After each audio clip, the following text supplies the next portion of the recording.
আফগানিস্তানে 4.8 ton vaccine পাঠালো ভারত।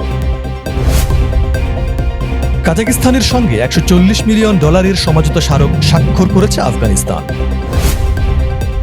সমান অধিকার ও পূর্ণ স্বাধীনতা ভোগ করছে সংখ্যালঘুরা, পাকিস্তানের ধর্মমন্ত্রী।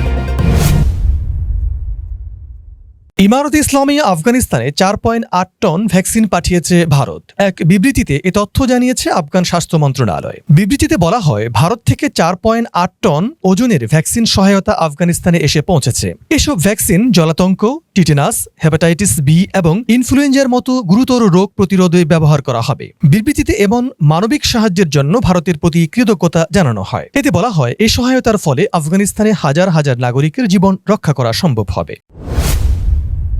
ইমারতে ইসলামিয়া আফগানিস্তান ও মধ্য এশিয়ার দেশ কাজাকিস্তানের মধ্যে 20টি সমঝোতা স্মারক স্বাক্ষরিত হয়েছে, যার মূল্য $140 মিলিয়ন বেশি। রবিবার ইমারতে ইসলামিয়া আফগানিস্তানের শিল্প ও বাণিজ্য মন্ত্রণালয় এক বিবৃতিতে এই বিষয়টি নিশ্চিত করেছে। বিবৃতিতে বলা হয়, বৈঠকে 20টি সহযোগিতা চুক্তি হয়েছে। এর মধ্যে 3টি বাণিজ্য চেম্বার ও বাকি 17টি বাণিজ্য খাতে হয়েছে। আফগানিস্তানের শিল্প ও বাণিজ্য মন্ত্রী নুরুদ্দিন আজিজি জানান, দুই দেশের ব্যবসায়ী ও বিনিয়োগকারীদের উপস্থিতিতে এই বৈঠক ছিল অত্যন্ত কার্যকরী। তিনি আরো বলেন, এই সমঝোতা স্মারক সমূহ উভয় দেশের পরিবহন খাতের জন্য উপকারী হবে। তিনি জোর দিয়ে বলেন, পরিবহনের ক্ষেত্রে কোনো সমস্যা দেখা দিলে তা সমাধানের জন্য যৌথ বৈঠক অনুষ্ঠিত হবে এবং মূল লক্ষ্য হল দুই দেশের ভূখণ্ডে যানবাহনের চলাচল নিরবিচ্ছিন্নভাবে চালিয়ে যাওয়া।